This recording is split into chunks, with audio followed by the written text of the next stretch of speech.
Hello friends, good morning. Welcome to my YouTube channel math guide by Manoj Kumar.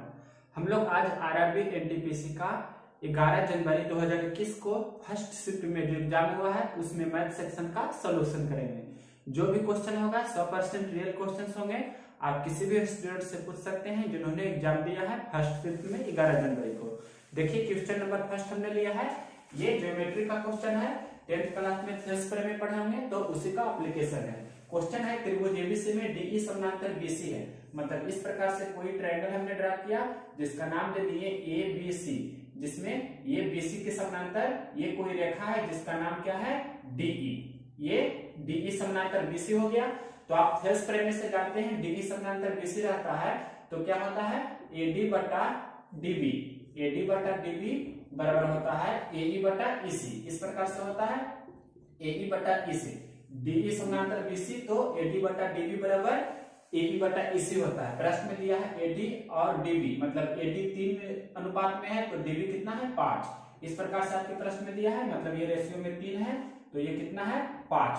तो total A से B कितना हो गया रेशियो में, टोटल हो गया 5 और 3 8। उसी प्रकार से आपके प्रश्न में टोटल वैल्यू एसी दिया है 5.6, मतलब यहां से लेकर यहां तक एसी आपके प्रश्न में एक्चुअल वैल्यू है 5.6 सेंटीमीटर। तो आपसे प्रश्न में पूछ रहा है कि एई कितना होगा जो, तो एई कितना होगा, ये 3 रेशियो में है तो ये भी 3 ही रेशियो होगा। तो प्रश्न से निकाल सकते हैं कि 8 रेशियो का वैल्यू 5.6 है। 8 रेशियो का वैल्यू कितना है 5.6 सेंटीमीटर। तो एक रेशियो का वैल्यू कितना हो जाएगा 5.6/8 यानी कि 0.7 सेंटीमीटर। तो आपसे पूछ रहा है 3 यूनिट का वैल्यू कितना होगा जो, तो 3 यूनिट का वैल्यू कितना होगा, तो 3 गुना 0.7 मतलब 2.1 सेंटीमीटर आपका आंसर होगा क्वेश्चन नंबर फर्स्ट का 2.1 सेंटीमीटर। नेक्स्ट क्वेश्चन देखिए क्वेश्चन नंबर सेकंड। ये त्रिकोणमिति का क्वेश्चन है। इसमें पूछ रहा है x square plus y square plus z square आपका मान निकालना है। x बराबर दिया है r sin a into cos b। इस प्रकार से तो x स्क्वायर में है तो पहले इसे भी स्क्वायर करते हैं, तो इसे स्क्वायर करेंगे तो क्या हो जाएगा x स्क्वायर बराबर हो जाएगा r square sin square a into cos square b। उसी प्रकार से y का स्क्वायर करेंगे तो y स्क्वायर बराबर हो जाएगा r square sin square a into sin square b। फिर z स्क्वायर है तो z को भी स्क्वायर करेंगे और z को स्क्वायर करेंगे तो हो जाएगा r square cos square a। अब फिर क्या करेंगे सभी को जोड़ देंगे, मतलब x square plus y square plus z square इधर जोड़ेंगे सभी को तो क्या हो जाएगा, इधर तो जोड़ दिए एलएचएस को जोड़े, अब आरएचएस को जोड़ना है तो r sin square a r sin square a ये दोनों में कॉमन है तो r स्क्वायर, ये तीनों में r स्क्वायर कॉमन है लेकिन sin स्क्वायर जो है तो ये दोनों में तो कॉमन है तो हम पहले ये दोनों में कॉमन लेकर लिख देते हैं तो क्या हो जाएगा sin square a r sin square a common है तो r sin स्क्वायर a हमने लिखा तो यहाँ बचेगा सिर्फ cos square b cos square b और ये प्लस sin स्क्वायर b। और फिर से मतलब ये दोनों को सिर्फ जोड़कर हमने लिखा, अब फिर प्लस देकर ये वाला जोड़ में लिख देते हैं, मतलब क्या है r square cos square a। यहाँ तक आप समझे, मतलब जोड़े तो सबसे पहले ये दोनों को जोड़ा हमने, r square sin square common ले लेंगे, ब्रैकेट में हो गया cos square b plus sin square b, फिर प्लस ये वाला जोड़े तो r square cos square a। अब देखिए sin square theta plus cos square theta एक होता है तो sin square b plus cos square b इतना का मान हो जाएगा 1, यानी कि sin स्क्वायर 1 गुना 1 मतलब आपको हो गया r स्क्वायर sin स्क्वायर 1 गुना 1 करेंगे तो इतना ही रहेगा प्लस ये फिर क्या है r square cos square a।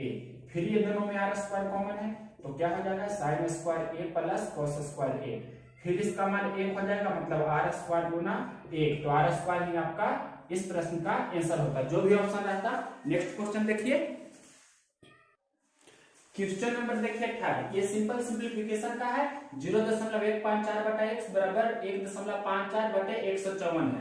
तो दशमलव के इधर कितना अंक है 2 अंक, तो दशमलव हटाएंगे तो इधर हम नीचे में क्या लिख सकते हैं 2 0 और यहाँ दशमलव की इस तरफ 3 अंक है तो नीचे में लिख सकते हैं 1 पर 3 0, मतलब ये 2 0 से 2 0 पहले कैंसिल हो जाएगा, 3 0 जो हमने लिखा जिसमें से 2 0 से 2 0 कैंसिल हो जाएगा।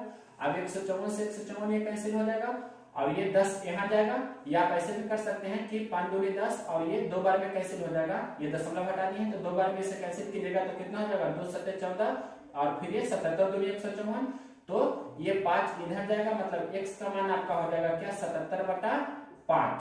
इस प्रकार से आप इसे बना सकते हैं, 77/5 को लिख सकते हैं कितना, ये ऐसे ही रहने अगर जो देते तो डायरेक्ट 15.4 ही आपका आंसर हो जाता। 154/10 इसे लिख सकते हैं, तो 15.4 सिंपल सिंप्लीफिकेशन का था।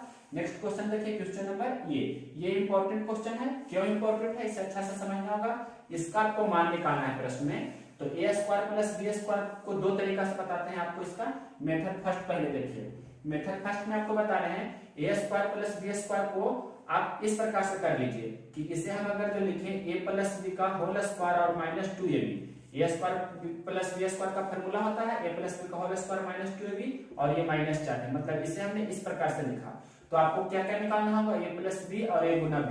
तो a + b पहले निकालना है, जो देखिए तो a + b निकालेंगे तो क्या हो जाएगा, मतलब इतना जोड़ इतना, मतलब लिख देते हैं √3 + 1 बटा √3 - 1 प्लस √3 - 1 बटा √3 + 1।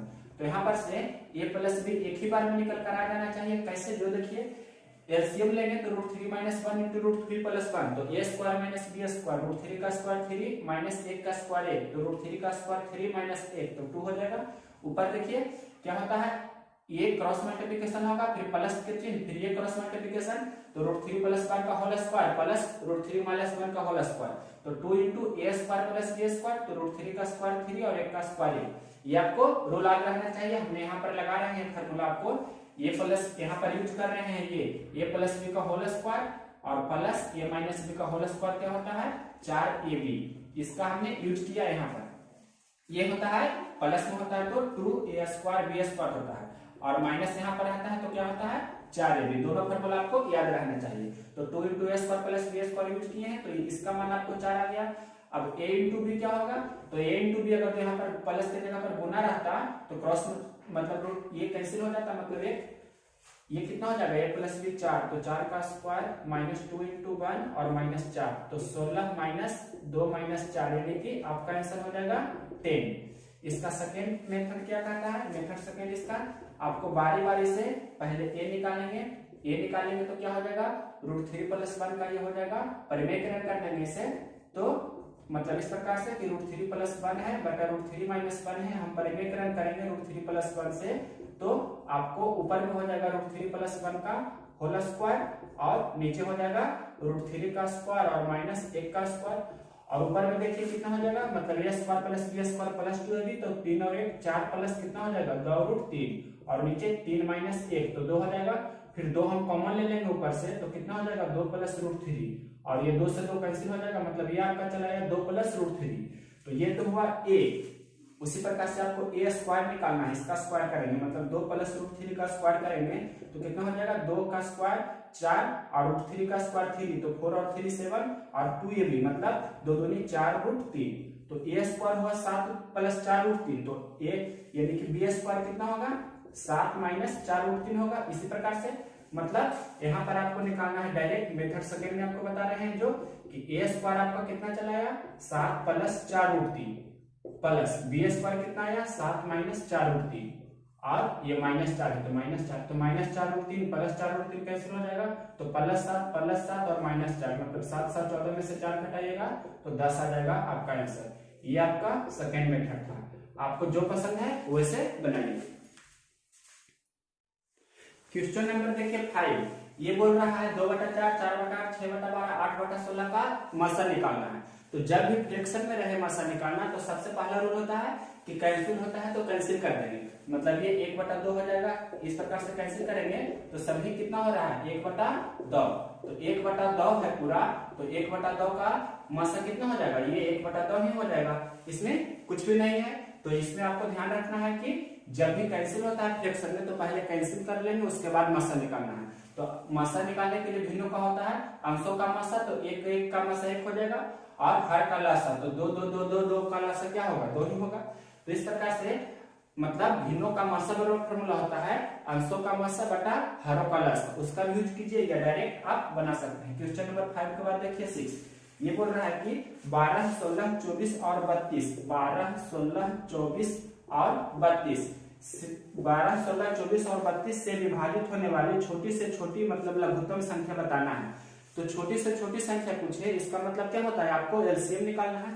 तो 12, 16, 24 और 32 का एलसीएम क्या हो जाएगा, तो एलसीएम आपका हो जाएगा। देखिए एलसीएम कैसे निकालते हैं, तो सबसे बड़ी संख्या लेते हैं, मतलब कितना 32।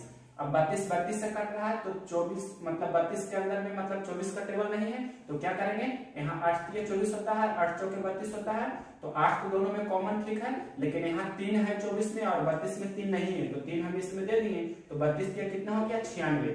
अब 96 के मतलब फैक्टर में मतलब हो जाता है 24, और 96 के अंदर में मतलब 16 भी 16 96 होता है, 24 चौक 96, 32 96 और ये बराबर 96 भी, तो 96 ही आपका हो जाएगा क्या, एलसीएम। इस प्रकार से बनाते हैं। या जो सबसे बड़ा रहता है 32, उसका मल्टीपल करते जाते हैं, 32 नहीं हुआ, 32 के बाद 64 करेंगे, 64 भी नहीं हुआ, फिर 32 या 96 हुआ, इस प्रकार से भी बना सकते हैं। क्वेश्चन नंबर 7 देखिए, 7 नंबर क्वेश्चन बोल रहा है कि 3 पे पावर 61 प्लस 3 पे पावर 62 प्लस 3 पे पावर 63 और 64, 3 पे पावर 63 और 3 पे पावर 64 निम्नलिखित में से किससे विभाज्य है। 4 ऑप्शन दिया रहता है आपको, तो देखिए 3 पे पावर 61 कॉमन ले लेंगे, तो यहाँ पर हम इसे लिख सकते हैं, एक बार ब्रेक कर देते हैं, मतलब इसे लिख देते हैं 3 पर पावर 1 गुना, अगर जो हम सभी को 3 पे पावर 61 के रूप में लिखें तो यहाँ पर 3 पे पावर 1 होगा, फिर प्लस इसे 3 पे पावर 61 लिखेंगे तो 3 पे पावर कितना होगा 2, 3 पे पावर 61 लिखेंगे तो 3 पे पावर कितना होगा 3, अब 3 पे पावर 61 हम कॉमन ले लेंगे तो यहाँ पर 1 हो गया, प्लस यहाँ 3 पे पावर 1, यहाँ 3 पे पावर 2, यहाँ 3 पे पावर 3। अब एक लाइन और बढ़ा देते हैं, मतलब ये हो जाएगा 1 प्लस 3 प्लस 3 9 और ये 27, तो देखिए 27 और 9 कितना हो जाएगा 36 और 3 39 और 1 40, मतलब 3 पे पावर 61 गुना 40, या आप ऐसे भी से लिख सकते हैं 3 गुना 3 पे पावर 60 और गुना 40। तो अगर जो आपके ऑप्शन में संयोगवश रहे कि 110, दूसरा ऑप्शन में रहे 130, तीसरा ऑप्शन में रहे 120, इसी प्रकार से मतलब कोई 4 ऑप्शन दिया रहेगा, तो यहाँ देख सकते हैं 40 गुना 3 है, मतलब ये किससे, तो 40 गुना 3 मतलब 120 से डिविजिबल है, तो जो ऑप्शन काटे जाएगा, जो भी मतलब इससे भाग दीजिएगा ऑप्शन से इसमें, तो जो कटेगा वो ऑप्शन आपका आंसर होगा। बाई ऑप्शन टेस्ट कर सकते हैं इतना करने के पश्चात। क्वेश्चन नंबर 7 देखिए, क्वेश्चन नंबर 8, इसे कैसे बनाना है, सिंपल सिंप्लीफिकेशन का है, 1/4 भिन्न के जोड़ जैसे बनाते हैं वैसे नहीं बना देंगे इसे, 1/20 और प्लस 1/4 25 20 से 120 हो गया। तो जब देखिए सभी का हर समान कर सकते हैं, तो हर समान कर लीजिए, 120 है, 20 को 120 बनाना है तो 6 से गुना करेंगे, और यहाँ 4 को 120 बनाना है तो इसमें 30 से गुना करना होगा, तो अंश में भी 30 से गुना कर दिए। अब एलसीएम कितना हो जाएगा 120 हो जाएगा, ये 120 हो गया, ये भी 120, ये भी 120 है, तो 120 एलसीएम हो जाएगा, तो ये 30 प्लस 6 और प्लस 1, तो 30 और 6 36 और 1 कितना हो जाएगा 37/120। इस प्रश्न का आपका आंसर हो जाएगा। नेक्स्ट क्वेश्चन देखिए, क्वेश्चन नंबर 9, ये बोल रहा है कि यदि किसी संख्या को n से भाग देते हैं तो शेष 3 आता है, मतलब कोई संख्या n है जिसमें हम 5 से भाग देते हैं तो शेषफल कितना आता है 3। आगे प्रश्न में बोल रहा है कि n के वर्ग को 5 से विभाजित करेंगे तो शेष कितना होगा, मतलब अगर जो n के वर्ग को हम 5 से विभाजित करेंगे तो शेषफल कितना होगा, तो जो शेष आता है उसका भी क्या करते हैं वर्ग करते हैं और 5 से डिवाइड करते हैं। तो ये आपसे पूछ रहा था प्रश्न में कि कितना होगा जो, तो इसे बना रहे हैं, मतलब 3 का स्क्वायर करेंगे मतलब कितना हो जाएगा 9/5, अब 9 में हम 5 से भाग देंगे तो शेष कितना आएगा 4। इस प्रकार से आप इसे बना सकते हैं। क्वेश्चन नंबर 9 के बाद देखिए क्वेश्चन नंबर 10, ये उसी प्रकार के क्वेश्चन है। 720 में कौन सी सबसे छोटी संख्या से गुना करें कि गुणनफल एक पूर्ण वर्ग हो, मतलब 720 में हम क्या चीज से गुना करें कि गुणनफल एक पूर्ण वर्ग संख्या हो जाए, मतलब पूर्ण वर्ग संख्या मतलब कौन कौन होता है पूर्ण वर्ग संख्या, जैसे 1 है पूर्ण वर्ग संख्या क्योंकि 1 का वर्ग है, 2 है 1 के बाद कितना है 4 है क्योंकि ये 2 का वर्ग है, उसी प्रकार से 4 के बाद कितना है 9 है, मतलब ये 3 का वर्ग है, उसी प्रकार से 4 का वर्ग कितना होता है मतलब 1 4 9 16, इस प्रकार से ये सभी पूर्ण वर्ग संख्या है। तो 720 में हम कितना से गुना करें कि पूर्ण वर्ग संख्या हो जाए, तो अगर जो आप जानते हैं 72 कितना होता है 360, तो डायरेक्ट आप बना सकते हैं कि 360 हो जाएगा, 1 0 ये मतलब 3660 का पूर्ण वर्ग होता है, मतलब ये आपका 60 का वर्ग होता है कितना 3600, तो यहाँ पर 5 से गुना करेंगे 720 में तो पूर्ण वर्ग संख्या हो जाएगी। या आप मेथड से बनाइएगा तो इस प्रकार से 720 को लिखेंगे 72 गुना 10, अब देखिए 72 को लिख सकते हैं इस प्रकार से 36 गुना 2, और 10 को लिखेंगे 2 गुना 5, तो 36 का तो 6 का वर्ग है, और ये 2 2 4 मतलब ये 2 का वर्ग है, लेकिन 5 का मतलब पेयर नहीं है, तो 5 का पेयर बनाने के लिए मतलब एक 5 से आपको गुना करना होगा, तो यही आपका होता है कि 720 में 5 से गुना करेंगे तब यह पूर्ण वर्ग संख्या हो जाएगी। नेक्स्ट क्वेश्चन देखिए, क्वेश्चन नंबर ये था 10, इसके बाद क्वेश्चन नंबर 11 नंबर भी क्वेश्चन इजी है। इसमें बोल रहा है कि cot a बराबर 12/16 है, प्रश्न में लिखा है cot a बराबर 12/16, तो आपसे पूछ रहा है sin a plus cos a बटा sin a minus cos a, मतलब ऊपर प्लस में है अंश में और नीचे वही चीज सिर्फ माइनस में है।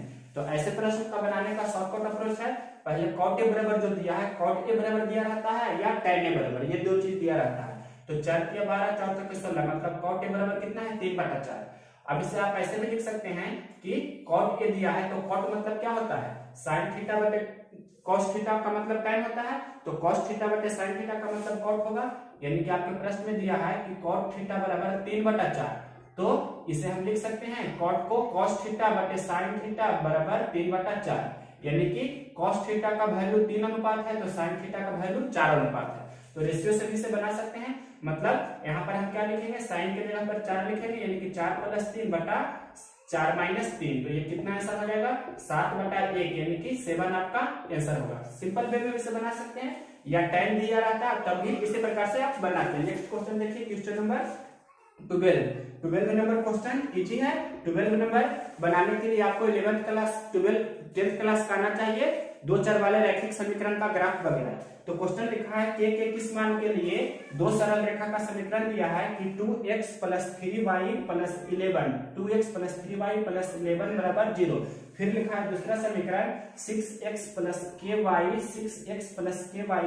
+ 33 बराबर 0। इस प्रकार से लिखा है दोनों समीकरण, और बोला है कि समपाती होंगे, मतलब ये दोनों समीकरण समपाती हो तो के का मान बताइए। तो आपको 3 फार्मूला होता है, 3 इक्वेशन होता है, वो तीनों आना चाहिए, जैसे समपाती। और यहाँ पर हम बता रहे हैं इस प्रकार से इधर क्वेश्चन नंबर 12 बनाने के लिए इसका जो कंसेप्ट होता है, कंसेप्ट आपको आना चाहिए। इससे 3 टाइप के क्वेश्चन आपसे पूछ सकता है, तीनों टाइप हम यहाँ पर क्लियर कर रहे हैं। देखिए ये 10th क्लास में आप पढ़े होंगे, 10th क्लास में इस प्रकार के कंसेप्ट पढ़े होंगे, जिसे फिर से आपको रिवाइज करना है। देखिए समीकरण जो दिया है ये लीनियर इक्वेशन होता है, मतलब x 1 डिग्री वाला, तो इसे हम लिखते हैं a1x + b1y + c1 बराबर 0। मान लीजिए कि पहला इक्वेशन दिया है, दूसरा इक्वेशन a2x + b2y + c2z। इस प्रकार से, मतलब c2z नहीं c2 रखने देते हैं, ये दो इक्वेशन आपको दिया रहेगा। तो 1 नंबर में पहला आपको ध्यान रखना है, यदि जो a1/a2 बराबर b1/b2 बराबर c1/c2 हो जाए, तब जो दोनों लाइन है, मतलब ये पहला लाइन और दूसरा लाइन दोनों क्या हो जाता है, मतलब इसे बोलते हैं संपाती, मतलब संपाती हो जाएगा। और इसका ग्राफ ये होगा, जैसे पहला लाइन का ग्राफ ये है तो दूसरा लाइन इसी पर मतलब कोइंसाइड कर जाएगा, मतलब दोनों का ग्राफ सेम ही होता है। ओवरलैप एक दूसरे के करेगा, मतलब जैसे जिस तरह से बोलते हैं कि सर्वांगसम होता है, पहला एक दूसरे को पूरी झांक लेना चाहिए, उसी प्रकार से मतलब ओवरलैप होना चाहिए। तो ये हो गया संपाती रेखा। और दूसरा आपको याद रखना है कि a1/a2 बराबर b1/b2 और बराबर नहीं हो c1/c2, तो ये क्या होता है समांतर रेखा होती है, मतलब दो लाइन इस प्रकार से समानांतर होते हैं, या इस तरह से भी समानांतर होते हैं, आप जैसे भी चाहे दिखा सकते हैं। मतलब a1/a2 बराबर b1/b2 बराबर नहीं c1/c2 है, तो दो लाइन आपस में समानांतर होंगी। तीसरा आपको याद रखना है कंसेप्ट कि a1/a2 बराबर नहीं है b1/b2, तो क्या होता है इस स्थिति में अद्वितीय हल होता है। अद्वितीय हल का मतलब क्या होता है, केवल एक हल। इसे हम बोलते हैं कि x का एक मान निकलेगा और y का एक मान निकलेगा, मतलब दोनों जो रेखा होगी एक दूसरे को कट करेगी, इंटरसेक्ट करेगी, तो यहाँ पर से x के सामने एक मान निकलेगा और y के सामने एक मान निकलेगा। तो इस प्रकार से ये आपको याद रखना है। तो ये जो क्वेश्चन लिखा है ये बोल रहा है प्रश्न में कि दोनों रेखाएं जो समपाती हैं, तो समपाती के लिए पहला रूल हमने बताया कि a1/a2 बराबर b1/b2 बराबर c1/c2, तो यहाँ पर हो जाएगा 2/6 बराबर 3/k बराबर 11/33। मतलब a1 क्या होता है x का कोफिशिएंट, b1 और b1 क्या है y का कोफिशिएंट, और c1 यानी कि कांस्टेंट है, अंक है। तो यहाँ देखिए मतलब कोई दो को लेकर चल सकते हैं, जैसे देखिए यहाँ से देख सकते हैं आप कि 2 है तो 3 है, या ये दोनों को आप ऐसे कर लीजिए, या इधर से भी चल सकते हैं, मतलब कोई दो को लीजिए, मतलब इस दोनों को या ये दोनों को, तो 2 3 6, मतलब इसे आप कैसे भी कर सकते हैं। तो 1/3 11 3 33 1/3, तो यहाँ से फिर से लिख रहे हैं कि 1/3 बराबर कितना है 3/k, तो क्रॉस मल्टीप्लिकेशन करेंगे तो कितना हो जाएगा k बराबर कितना हो जाएगा 9, या आप डायरेक्ट भी बना सकते हैं कि 1 का वैल्यू 3 है तो 3 का वैल्यू कितना होगा 9 होगा। यहाँ से भी देखिए 1 तिया 3 तो 3 तिया 9 होगा। जैसे भी चल सकते हैं आप यहाँ पर क्रॉस मल्टीप्लिकेशन से इसे बना सकते हैं। ये क्वेश्चन नंबर 12 था। अब देखिए क्वेश्चन नंबर 13। दो क्वेश्चन दिया है जो हिट एंड ट्रायल मेथड से बनेगा। हिट एंड ट्रायल मतलब आपको अपने मन से कोई डिजिट सेट करना है जिसे बोलते हैं हिट एंड ट्रायल मेथड। जैसे क्वेश्चन नंबर देखिए आपको पूछा गया है 13। ये आपसे पूछ रहा है कि a प्लस बी बराबर 17 है। इस प्रकार से a प्लस बी बराबर 17 है और ए स्क्वायर प्लस बी स्क्वायर बराबर दिया है 145। ए स्क्वायर प्लस बी स्क्वायर 145। तो a का मान आपको बताना है और b का मान भी बताना है।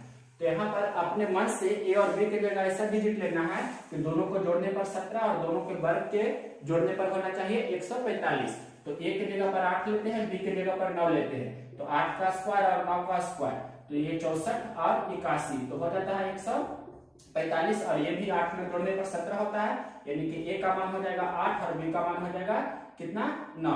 या ऐसे भी बोल सकते हैं कि a का मान हो जाएगा 9 और b का मान हो जाएगा 8। ये भी सही है। आपको जोड़ में दोनों a plus b b plus से सेम होता है। तो इसका मेथड हमने क्या बताया हिट एंड ट्रायल से, मतलब अपने मन से ऐसे कोई डिजिट दो सिलेक्ट करना है और यहाँ दोनों क्वेश्चन को सेटिस्फाई कराना है। क्वेश्चन नंबर 13 के बाद देखिए क्वेश्चन नंबर 14। ये भी उसी प्रकार का है, मतलब क्वेश्चन नंबर 13 के जैसा 14। इसमें बोल रहा है कि x plus Y plus X गुना वाई बराबर दिया है 53। इस प्रकार से तो इसमें x और y का आपको मान बताना है। तो इसमें भी 53 आपको लाना है। तो x के जगह पर हम अगर जो 8 लिखते हैं, y के जगह पर 5 लिखते हैं और यहाँ 8 गुना 5 करते हैं तो क्या हो जाता है 8 5 ये हो जाएगा 13 और प्लस 8 5 40 तो 53 हो रहा है। मतलब x का मान कितना हो जाएगा 8 तो y का मान 5। या ऐसे भी आप ले सकते हैं कि y का मान 8 तो x का मान 5। दोनों ही आपका सही है। नेक्स्ट क्वेश्चन देखिए क्वेश्चन नंबर 15। ये बोल रहा है कि x square minus 5x plus के बराबर 0 और इसका दो मूल है, द्विघात समीकरण है तो इसका दो मूल होगा। अल्फा है एक मूल और दूसरा मूल बीटा है। तो प्रश्न दिया है कि इसका अल्फा माइनस बीटा बराबर 1 हो तो के का मान बताइए। अल्फा माइनस बीटा बराबर आपके प्रश्न में 1 दिया है तो के का मान आपसे पूछ रहा है। तो आप जानते हैं ये इसका भी एक रूल होता है कि एक्स स्क्वायर यहाँ पर लिख रहे हैं rule A X square plus B X plus C बराबर 0। ये द्विघात समीकरण का व्यापक रूप होता है जनरल फॉर्म। तो इसका दो मूल अल्फा दूसरा मूल बीटा मानते हैं तो मूलों का योग होता है अल्फा प्लस बीटा बराबर माइनस बी बटा ए। मूलों का गुणनफल होता है सी बटा ए। अगर जो आपको मूल दिया रहे एक अल्फा और बीटा तो समीकरण निकालना हो तो कैसे निकालते हैं x square minus alpha plus beta into X plus alpha गुने बीटा बराबर 0 करते हैं। मतलब एक्स स्क्वायर माइनस मूलों का योग इंटू एक्स प्लस मूलों का गुणनफल बराबर 0। जब आपके प्रश्न में अल्फा और बीटा मतलब दो मूल दिया रहे और समीकरण निकालना कहे तो इस फार्मूला का यूज करेंगे X square minus alpha plus beta into X plus alpha गुना बीटा। तो ये भी बहुत इंपॉर्टेंट है, आपको याद रखना है। अब इसे बना रहे हैं, देखिए यहाँ पर से अल्फा प्लस बीटा निकालते हैं तो क्या हो जाएगा अल्फा प्लस बीटा बराबर माइनस बी बटा ए होता है। तो माइनस बी का मान कितना है 5 माइनस में और ए का मान 1, मतलब ये तो 5 हो गया। प्रश्न में अल्फा माइनस बीटा 1 दिया है और यहाँ पर अल्फा गुना बीटा भी निकाल लीजिए। तो अल्फा गुना बीटा कितना हो जाएगा सी बटा ए, मतलब सी बटा ए। तो यहाँ पर सी के जगह पर के है तो के बटा ए, यानी कि के हो गया। अब अल्फा माइनस बीटा का आपको एक फॉर्मूला भी पता होगा कि अल्फा माइनस बीटा बराबर क्या हो जाएगा root under alpha plus beta का स्क्वायर और माइनस है तो माइनस 4 अल्फा बीटा। अब यहाँ रख दीजिए अल्फा प्लस बीटा कितना आया अल्फा प्लस बीटा का मान 5 आया तो 5 का स्क्वायर और माइनस 4 गुना अल्फा गुना बीटा का मान कितना है अल्फा गुना बीटा। आपके प्रश्न में यहाँ पर अल्फा माइनस बीटा पूछ रहा है तो अल्फा माइनस बीटा बराबर होता है अल्फा प्लस बीटा का होल स्क्वायर और माइनस 4 अल्फा बीटा। तो 4 अल्फा बीटा का मान आपके प्रश्न में क्या आया तो यहाँ पर के लिखेंगे और अल्फा माइनस बीटा की जगह 1 दिया है तो 1 यहाँ लिख सकते हैं। तो ये 1 बराबर ये 25 माइनस 4 के। अब यहाँ पर से 25 इधर ले लाएंगे तो 1 माइनस 25 बराबर माइनस 4 के। तो 1 माइनस 25 कितना हो जाएगा इधर बना रहे तो माइनस 24 बराबर माइनस 4 के। तो माइनस से माइनस कैंसिल हो जाएगा 4 6 24, मतलब यहाँ से के का मान निकाल कर कितना ले सकते हैं 6। सिंपल क्वेश्चन था। क्वेश्चन नंबर 15 के बाद देखिए 16। देखिए क्वेश्चन नंबर 16 ये बोल रहा है कि 12,000 रुपया की राशि पर 16% वार्षिक दर से 3 माह का साधारण चक्रवृद्धि ब्याज क्या होगा यदि ब्याज तिमाही हो। प्रश्न में लिखा है कि ब्याज तिमाही हो। इस प्रकार से लिखा गया है, ब्याज तिमाही हो। ब्याज तिमाही हो तो जो भी आपको ये रूल होता है कि रेट में कितना से 4 से भाग देते हैं और टाइम में 4 से गुना करते हैं, तो रेट कितना हो जाएगा। प्रश्न में रेट दिया है कितना, रेट दिया है 16%, तो 16% दिया है तो इसको 4 से भाग दे देंगे, मतलब रेट हो जाएगा 4%। और टाइम कितना दिया है, टाइम दिया है 3 माह, तो इसमें क्या करेंगे, 3 माह में आप 4 से गुना करेंगे तो हो जाएगा कितना, 12 माह। 12 माह का मतलब क्या हो गया, 1 वर्ष। तो आपके प्रश्न में हो गया आर हो गया 4% और टाइम हो गया 1 वर्ष। और मूलधन कितना दिया है, मूलधन दिया है आपके प्रश्न में 12,000 रुपया। 12,000 रुपया, तो 12,000 रुपया का 4% की दर से 1 वर्ष का CI। तो आपको ये भी आना चाहिए कि 1 वर्ष का CI वही होता है जो 1 वर्ष का SI होता है, क्योंकि 1 वर्ष में जो ब्याज पर ब्याज इसमें नहीं लगेगा, मतलब सेम वही हो जाता है। 1 वर्ष का साधारण ब्याज जो होता है, 1 वर्ष का चक्रवृद्धि ब्याज। मतलब आपके प्रश्न में 12,000 का कितना निकालना है, 12 को 4 गुना 1 मतलब 4% आपको निकालना है। तो 12,000 का 4% कितना हो जाएगा, सिंपल वे में बोल सकते हैं कि 4/100 इस प्रकार से कर सकते हैं, यानी कि 480। इस प्रकार से आपका आंसर हो जाएगा 12 चौक 48, 480 रुपया। क्वेश्चन नंबर था ये 16 के बाद देखिए नेक्स्ट क्वेश्चन, ये 12,000 रुपया है। 12,000 का 4% फिर से निकाल लेते हैं, तो 4/100, 2 जीरो से 2 जीरो कैंसिल हो जाएगा, तो 12 चौक 48 और 1 जीरो, ये 480 रुपया नहीं आ रहा है।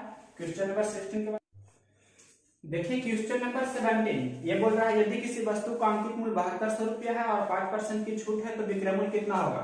मतलब प्रश्न में लिखा है अंकित मूल्य है 7200 रुपया और छूट दिया है कितना आपके प्रश्न में, 7200 रुपया अंकित मूल्य है और डिस्काउंट परसेंट मतलब छूट प्रतिशत दिया है 5%, तो विक्रय मूल्य कितना होगा, सेलिंग प्राइस जो।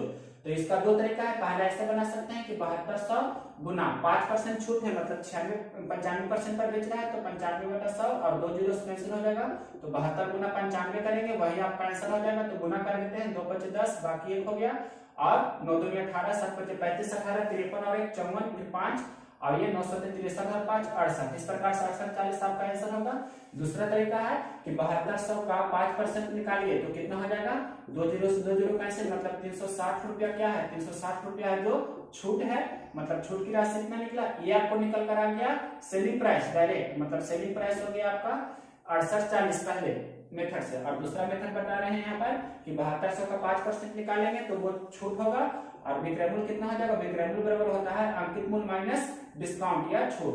तो अंकित मूल्य कितना है, 7200 है, 7200 में आप घटा दीजिए 360, तो कितना हो जाएगा, इधर तो 40 हो जाएगा, और 71 में ये घटाइएगा तो मतलब कितना हो जाएगा 68, घटा कर दीजिए, 0 में से 0 0 होगा, 10 में से 6 जाएगा तो 4 हो जाएगा, 11 में से 3 तो 8 है, 7 1 6 हो जाएगा, कम हो गया। तो क्वेश्चन नंबर 18 देखिए, 18 नंबर क्वेश्चन सिंपल है, इसमें कुछ नहीं करना है, सिर्फ आपको एलिगेशन वाला मतलब जो मेथड होता है एवरेज का वो लगाना है। कोई कंपनी अपने स्टॉक का 3/4 भाग 20% लाभ पर बेचता है और शेष भाग को 15% लाभ पर बेचता है, तो पूरे स्टॉक पर उसे कितना परसेंट का लाभ होता है, 3/4 भाग 20% पर बेच रहा है, यानी कि कुल भाग कितना है, कुल भाग अगर जो 4 है तो उसमें से 3 भाग को बेच रहा है कितना पर, 3 भाग को बेच रहा है 20% लाभ पर, प्लस 20% लिख देते हैं। उसके बाद आगे प्रश्न में लिखा गया है कि शेष भाग, तो शेष कितना बचा, मतलब टोटल 4 था जिसमें से 3 भाग को बेच रहा है 20% पर, तो शेष बचा 1, मतलब 1 भाग को बेच रहा है आपके प्रश्न में 15% लाभ पर, तो पूरे पर उसे कितना परसेंट का लाभ यहाँ नहीं होगा जो पूछ रहा। तो ये ऐसे बनाते हैं, सिंपल है इसमें, मतलब 20 दिया 60% प्लस 15 कम 15% और कुल पर पूछ रहा है मतलब बटा 4, तो 75% बटा 4, तो कितना हो जाएगा 18 पूर्णांक 3/1872, इतना आपका आंसर हो जाएगा। कैलकुलेशन कर लीजिएगा। क्वेश्चन नंबर 16 देखिए, ये आप इसे ऐसे भी लिख सकते हैं 18.75%, 3/4 को 0.75 लिखते हैं। क्वेश्चन नंबर 16 ये बोल रहा है कि कितने समय में 6% वार्षिक ब्याज की दर से कोई धन स्वयं का 150% हो जाएगा, मतलब हो जाएगा का मतलब होता है मिश्र धन। तो पहले मूलधन कितना था, मूलधन था 100 और हो गया मतलब मिश्र धन, ये P फॉर प्रिंसिपल मिस मूलधन लिखा और A फॉर अमाउंट मिस हम यहाँ मिश्र धन लिख रहे हैं, मतलब 150% हो रहा है, मतलब पहले 100 रुपया था तो हो गया 150, यानी कि रेशियो 2:3। तो ब्याज क्या होता है, ब्याज होता है आपके प्रश्न में जानते होंगे, ब्याज बराबर होता है या SI ब्याज बराबर क्या होता है, मिश्र धन माइनस मूलधन। तो 3 मिश्र धन है जिसमें 2 मूलधन है, तो ब्याज कितना हो जाएगा 3 माइनस 2, जिसे हम लिख सकते हैं डायरेक्ट कितना, रेशियो में 1। अब आप जानते हैं आपको क्या निकालना है, दर या समय, समय निकालना है, समय निकालना है। तो समय बराबर पता होगा, समय बराबर होता है ब्याज गुना 100 बटा मूलधन गुना समय, मूलधन गुना दर। तो प्रश्न में दिया है, दर भी दिया है आपके प्रश्न में, दर कितना दिया है, ये लिखा है आपके प्रश्न में 6% वार्षिक ब्याज की दर से, मतलब दर 6% दिया है। ब्याज कितना हो गया 1, तो 1 गुना 100, मूलधन कितना है 2, तो 2, और दर कितना है प्रश्न में 6% वार्षिक ब्याज की दर से, तो 6। इसे हल कर देंगे तो ये 3 दूनी 6, 50 दूनी 100, मतलब 50 बटा 6 और भी 2 से 25 दूनी 50, तो 25 बटा 3 हो गया, 25 बटा 3, इसका मतलब 8 पूर्णांक, या ये क्या हो जाएगा इतना 25 बटा 3 वर्ष हो गया ना, 25 बटा 3 क्या हो गया वर्ष। तो इसे पूर्णांक में लिखेंगे तो 8 पूर्णांक 1 बटा 3 वर्ष, मतलब 8 वर्ष और 1 बटा 3 वर्ष, और तो 8 वर्ष पूरा रहने देते हैं और 1 बटा 3 को हम 12 से गुना कर देंगे तो महीना हो जाएगा, मतलब कितना हो जाएगा 8 वर्ष और 4 माह, 8 वर्ष 4 माह आपका पूरा टाइम का कैलकुलेशन करके आंसर आएगा। क्वेश्चन नंबर 16 के बाद देखिए क्वेश्चन नंबर 17 नंबर क्वेश्चन है कि नरेश किसी काम को 3 दिन में करता है और कमलेश उसी काम को 4 दिन में करता है, तो उसे 3500 रुपया के बंटवारे में नरेश का हिस्सा कितना है। मतलब एक नरेश है और एक क्या है कमलेश है। नरेश किसी काम को कितना दिन में कर रहा है 3 दिन में, और कमलेश उसी काम को 4 दिन में कर रहा है, तो टोटल काम कितना करना है, तो 3 और 4 12 यूनिट हमें टोटल काम करना है। तो क्षमता निकाल लेंगे, ये 4 के क्षमता से ये 3 के क्षमता से काम करेगी। तो प्रश्न में बोल रहा है कि टोटल जो क्षमता का अनुपात होता है वही आपका रुपया होता है, मतलब जो जितना ज्यादा क्षमता से काम करेगा उसे उतना ज्यादा रुपया मिलेगा। तो क्षमता जो होता है रुपया के समानुपाती होता है, मजदूरी के समानुपाती होता है, इस प्रकार से बोल सकते हैं। रुपया में यहाँ पर मजदूरी हुआ, तो यहाँ पर एफिशिएंसी डायरेक्टली प्रोपोर्शनल टू यहाँ मजदूरी होगा। तो क्वेश्चन में बोल रहा है कि 3500 रुपया टोटल है, तो यहाँ टोटल कितना है 4 3 7, मतलब 7 यूनिट का वैल्यू कितना दिया है 3500 रुपया। तो 1 यूनिट का वैल्यू हो जाएगा कितना 3500 बटा 7, जिससे हम डायरेक्ट बोले तो 500 रुपया बोल सकते हैं, यानी कि 1 यूनिट का वैल्यू कितना हुआ 500 रुपया। तो आपसे प्रश्न में पूछ रहा है नरेश का हिस्सा, तो नरेश 4 की क्षमता से काम कर रहा है, तो 4 यूनिट का वैल्यू कितना होगा, 1 यूनिट का वैल्यू 500, तो 4 यूनिट का वैल्यू 4 गुना 500, जिसे बोल सकते हैं 2000, मतलब 2000 रुपया मिलेगा नरेश को। एक क्वेश्चन नंबर था 17। अब देखिए क्वेश्चन नंबर 18 नंबर क्वेश्चन हम बता रहे हैं। पिछला क्वेश्चन में क्वेश्चन नंबर 16 गलती से लिखा गया था, वहां पर होना चाहिए कितना, क्वेश्चन नंबर 18 के बाद होता है क्वेश्चन नंबर 19। तो क्वेश्चन नंबर 19 हमने बता दिया। अब देखिए क्वेश्चन नंबर 20 नंबर क्वेश्चन क्या बोल रहा है कि किसी संख्या का 1/3 निकालने को कहा गया, लेकिन गलती से 1/4 निकाल दिया गया, तो प्रतिशत एरर क्या है, मतलब त्रुटि का परसेंटेज निकालना है। मतलब किसी संख्या x है जिसमें 1/3 से गुना करना था और उसने गलती से कितना से गुना कर दिया 1/4 से, मतलब ये सही में गुना करना था और गलती से कर दिया है 1/4 से। तो बेस्ट तरीका तो यही है कि 3 और 4 जो हर होता है उसका एलसीएम निकालेंगे तो 12 होता है। मान लीजिए कि संख्या 12 है, तो 12 में 1/3 से गुना करना था, लेकिन गलती से 12 में 1/4 से गुना कर दिया, तो ये हो गया 4 और ये हो गया 3, मतलब सही में 4 आना चाहिए लेकिन गलती से आ गया 1। तो कितना का मतलब त्रुटि हो रहा है, मतलब 4 से हो गया 3 ना, मतलब प्रतिशत आपको त्रुटि निकालना है, तो 1 का त्रुटि हो रहा है 4 पर और गुना 100 प्रतिशत निकालने के लिए, तो इतना परसेंट मतलब 25% क्या हो जाएगा एरर, जिसे आप इंग्लिश में बोले और हिंदी में त्रुटि। क्वेश्चन नंबर 21 देखिए। 21 नंबर क्वेश्चन ये बोल रहा है कि किसी संख्या का 2/3 में से 70 घटाया जाता है तो प्राप्त संख्या मूल संख्या के 1/4 से 30 ज्यादा है, तो मूल संख्या बताइए। ऐसे प्रश्न को रेशियो से भी बना सकते हैं या बेसिक से भी, हम बेसिक से ही बता देते हैं। मान लें कि मूल संख्या कितना है, मूल संख्या को x मान लेते हैं, तो बोल रहा है प्रश्न में कि x किसी संख्या के 2/3 मतलब x का 2/3, किसी संख्या के 2/3 में से 70 घटाते हैं, फिर क्या हो जाता है प्राप्त संख्या जो होता है मूल संख्या के 1/4 से 30 ज्यादा, मूल संख्या का 1/4 से 30 ज्यादा, इस प्रकार से लिख दिए। अब इसे हल कर देंगे तो कितना हो जाएगा, ये 2x माइनस 210 70 के 210 बटा 3 हो जाएगा, ये हो जाएगा कितना x प्लस 30 चौके 20 से 120 बटा 4, क्रॉस मल्टीप्लिकेशन करेंगे तो 4 दूनी 8x हो जाएगा माइनस 840 21 चौक 84 हो गया, और ये 3x और प्लस 12 के 36 360, तो ये 8 और मतलब 5x हो जाएगा, और ये इस तरफ जाएगा तो 8 3 11 और 7 40 100 मतलब 1200 हो जाएगा। तो तो 24×5 मतलब वो मूल संख्या कितना थी 240। यही आपका आंसर है।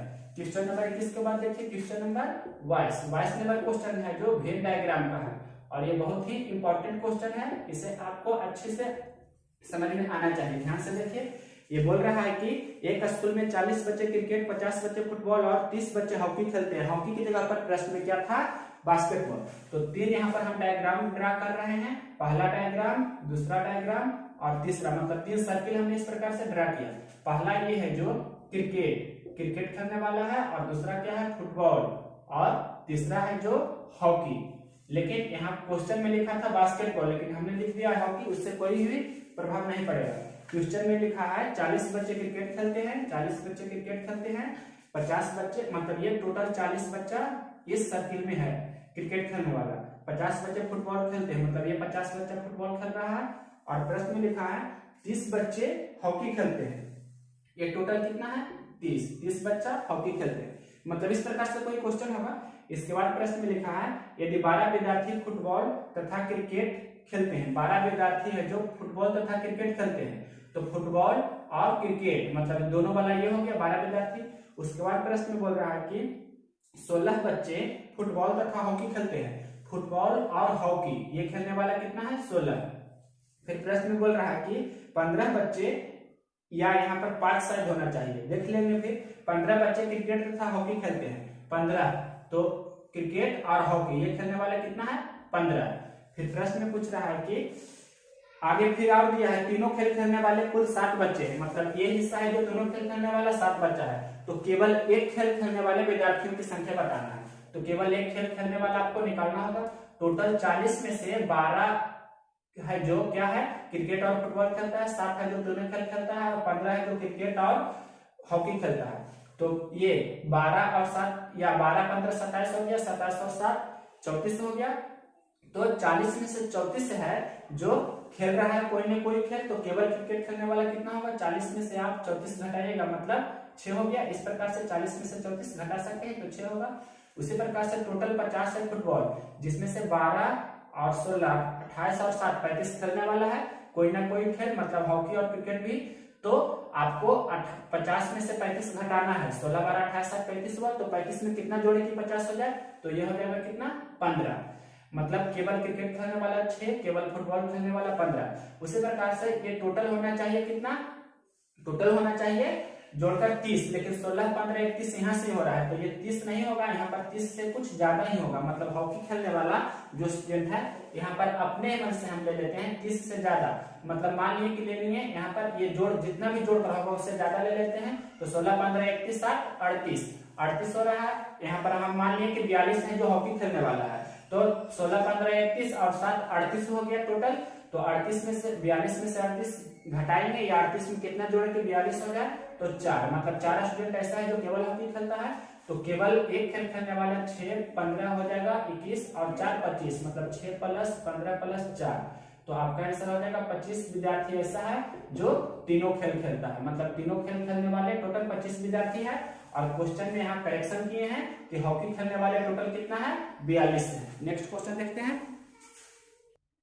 देखिए क्वेश्चन नंबर 23 नंबर क्वेश्चन बोल रहा है कि किसी 21 सेंटीमीटर घन के अंदर अधिकतम मतलब बड़ा से बड़ा आकार के रखा जाने वाले गोला का आयतन बताना है।